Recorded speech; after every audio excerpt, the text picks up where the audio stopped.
in today's video I'm going to share my recipe for some curried red snapper fillets.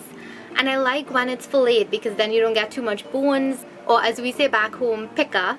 And this recipe actually brings back fond memories of my auntie or my paternal grandmother.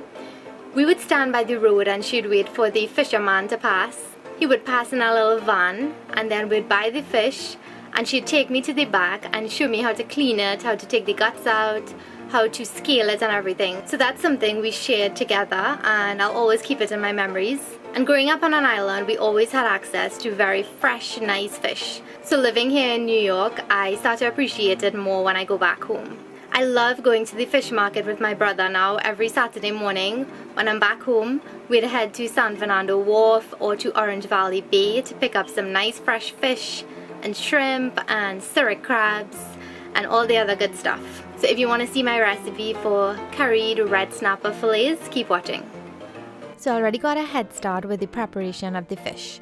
I got my fishmonger to fillet 2 medium-sized red snappers, and it's better this way because it reduces the amount of bones or the picker that you get in the fish.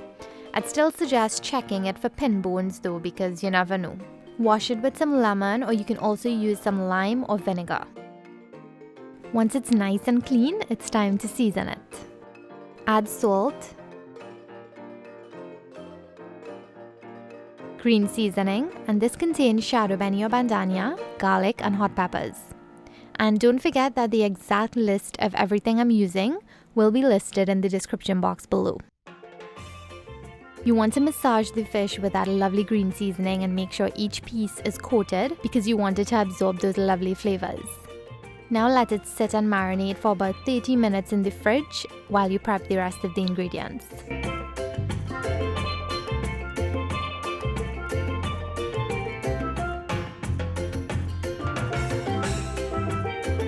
Now the first step is to fry the fillets. I have flour, salt, cayenne pepper and black pepper. And you can add whatever type of spices you like. I also like adding some Cajun seasoning, lemon pepper and paprika, and a bunch of other dry seasonings. And then sometimes I like to keep it simple, like today.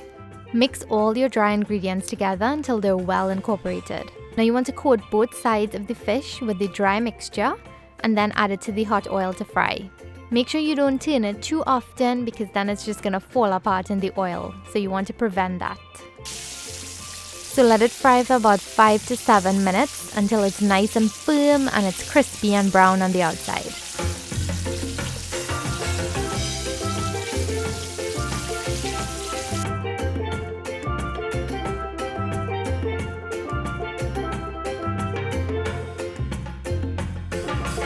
Now it's time to chunky. I've already added some oil to the pan, and now I'm adding in some chopped onion, and I'm gonna let that saute for about a minute. Add some minced garlic, chopped pimento peppers or seasoning peppers, and hot pepper. And you want to let that saute for the next minute again. Now you want to lower the heat to about medium-low and add in your favorite curry powder. I also like adding some turmeric powder, some black amchar massala, and some roasted ground geera. And you want to toast those spices on low heat for about a minute, and then crank the heat back up to medium-high and add some water to create a slurry. Let it cook until it's nice and thick and grainy. Now I like adding a piece of fresh mango or pommecythere or even some tamarind or tamarind just to give it a little tartness. You can also add a nice piece of mango achar if you have any. I'm using a half-ripe mango, so it's not going to take too long to fully cook, but green mango is usually used. But it's preferred if you pre-boil it and then add it. It'll just make things easier on you.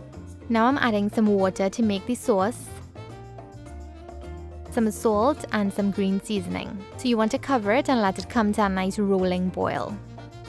Once it comes up to that rolling boil, remove the cover and just let it boil until the mango is nice and soft and it's fully cooked and the sauce is reduced to the consistency that you want.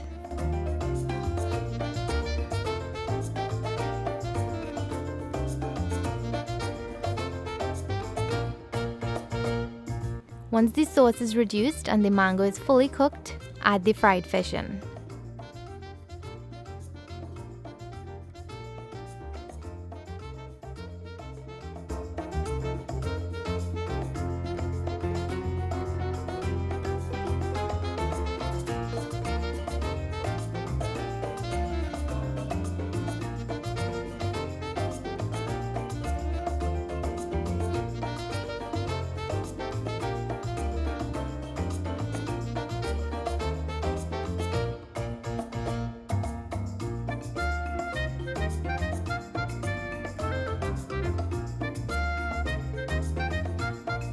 Now I'm finishing it with a little bit of greenery to make it look nice and to also amp up the flavor.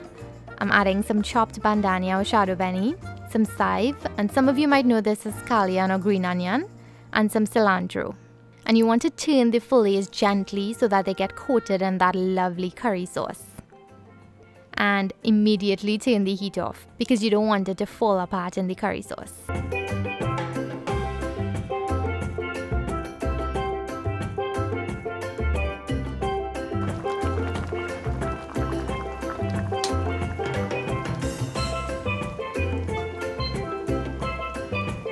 Now it's time to serve this delicious curried fish. I'm having mine over rice with a side of a mango pawpaw chow, or some of you might know it as a papaya mango salad. It can also be served with ground provisions or however you prefer. Leave me your comments below letting me know what you like to eat your curried fish with. Thank you so much for watching. I hope the recipe was really easy for you to follow. Make sure you leave all your comments, questions, and suggestions for me in the comment box below. Give the video a thumbs up if you like it and if you just simply love curried fish. And if you're not subscribed yet, make sure you hit the subscribe button and click the little bell next to it to be notified of every single video that I post. Thank you so much again for watching. Until next time, bye!